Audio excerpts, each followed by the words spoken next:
That's Hugh Jackman, the actor. So good. So good. So good. Singing Sweet Caroline at the Landmark Lanes on the east side. These are absurd words you've just said. Hugh Jackman was in Milwaukee singing Sweet Caroline at Landmark. By surprise. WTMJ Sandy Maxx was there at the after party. 5-Card Studs were playing. Yeah. And you had already seen the movie at the screening. Yeah. We'll get to that. Somebody hollered in the lobby, $2 beers and free pizza next door at the after party. You got my number. Yeah. And the next thing you know, he was there singing. 5-Card Studs, because I followed that band. They're a ton of fun, cover band, just great entertainers. And so I knew that they were performing there. And I was like, I'm not going to be able to get there. I'm happily covering the blue carpet, going to see the movie. Yeah. I probably won't stop by later. I can see them some other time. But then I thought, let me just go get a sense for the vibe, because I really had a wall-to-wall Hugh Jackman day. So Yeah, I was you like, did. I may as well maybe have a $2 beer to cap the whole evening off.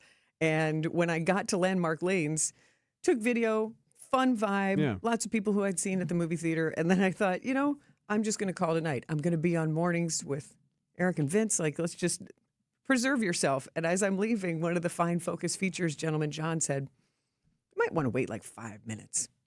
Something fun might happen. Nah, I like that little tip. And I'm like, action. ooh. Yep. And I knew not to ask anymore. I'm like, okay. Understood. Okay. Cozied up to the stage, and sure enough, That's awesome. Hugh Jackman walks into the bar. Sounds like an opening of a joke. But got Claire Sardina, who, Lightning and Thunder, Yep. for those who remember in the 90s, the Neil Diamond experience. Lightning was Neil Diamond, who Hugh Jackman plays in this Song Sung Blue film. And Claire Sardina was Thunder, who sang a lot of Patsy Cline and played keyboards.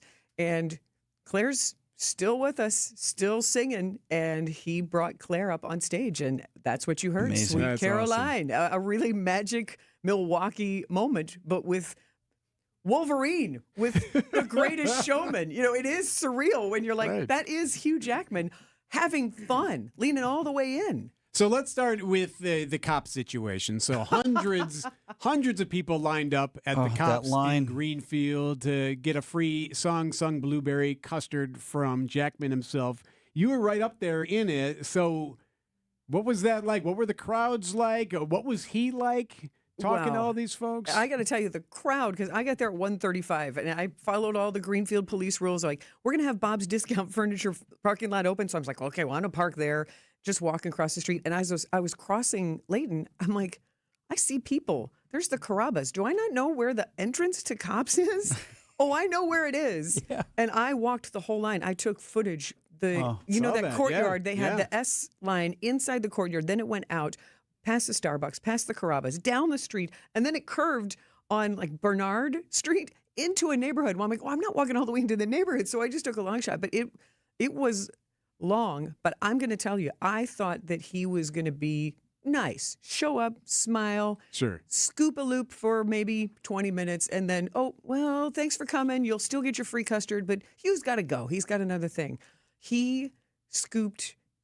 I think he had a, quote, hard out at 3 o'clock. He was there until 3:45. I asked yesterday. Oh, fantastic. And smiled, was so fun, took pictures. And what happened was you got your photo by a professional photographer, and then you scanned a QR code. So all of those people who were cold and patient and got a moment with Hugh also gets a photo with him.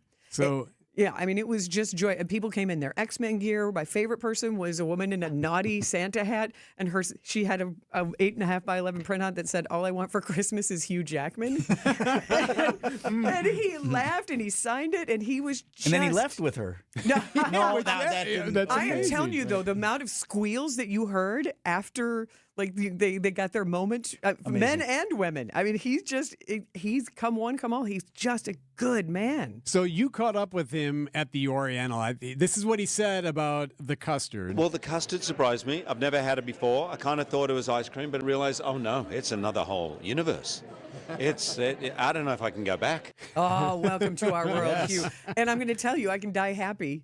I was in the right place at the right time. I watched Hugh getting taught on, hey, here's how we make the custard. You roll this in. Yeah. And he made his first scoop, and he turns around all pleased with himself. He's like, all right, who wants the first one? And I'm standing there, and it's like that sort of protocol, you don't want to be that person, but it was like, well, it's going to melt, and he's got 500 people to meet. Yeah. So Gotta I be was somebody. like, I'll take it. And he's like, well, here you go. So I got the first scoop.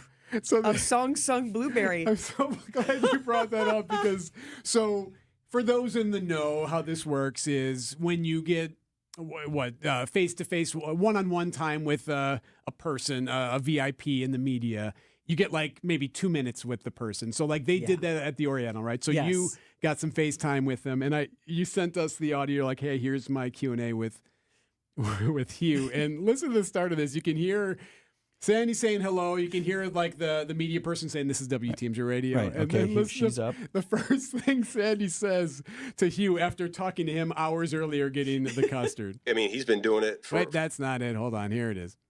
I mean, he's been doing it... Nope, that's not it. Oh, shoot. Did I not get it? Oh, wait.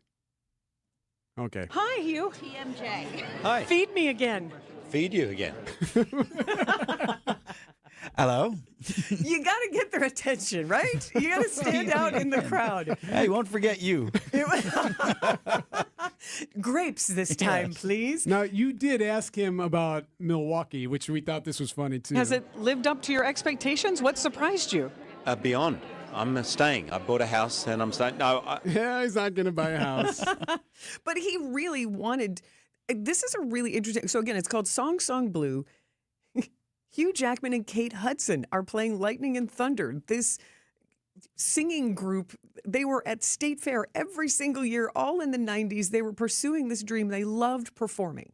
And the very first slide is based on a true love story. So that's really what the draw is to this film and what the approach is by Craig Brewer. And when the screenplay was written by Craig Brewer with a lot of input from Claire herself and her children, Rachel and Dana.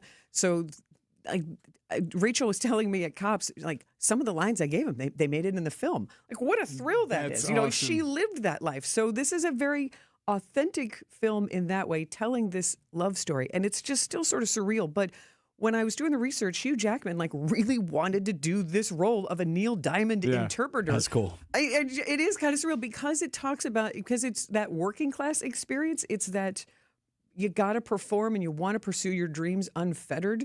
So, he really respected that. And his quote was, it's a movie that celebrates Neil Diamond, family, and love, the kind of movie I want to be in. So he felt that being at a, quote, hometown premiere with the family and in the community that this movie takes place was really important. So he kind of rabble-roused and spearheaded that. What was your worry? So Vitrano was worried that it was neat that he was at Landmark. However, Well, I just want to make sure he stayed somewhere really nice. We also do high end in Milwaukee. Didn't you see? Not that my Kopp's on the south side isn't wonderful and Landmark is what it is to all of us. Yes, but yes. he knows Don't we got worry. fancy, right? He got taken care of. The best. Okay. He kicked off his day with an Instagram post sitting inside a Pfister hotel room. You could see the right, view very well behind him, then. but he was wearing some headgear. First time in Milwaukee, and I am so excited.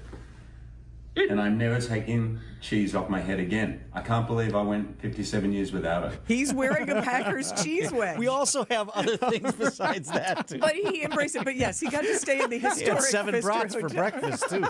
And he got to have an old fashioned with Charlie Berens. Right, and he was Believe me, he hammered got on the around. The guy did all kinds And he of was in Old stuff. German Beer Hall doing the Hammerschlegel. He was everywhere That's awesome. yesterday. Oh, so And you happy. get to see him on Christmas Day in Song Sung Blue. And Sandy Maxx will run it all down on What's on Tap. Yeah. Tonight at 6, you're going to give us the full play-by-play. Yeah, I got Your to talk with one-on-one and all that the stuff. director about how he got Neil Diamond's music in the film. That's a yeah. trick. And what Neil Diamond thinks of the movie. Ooh, very good. All right. See you at Sandy, 6. awesome. Thank you so much.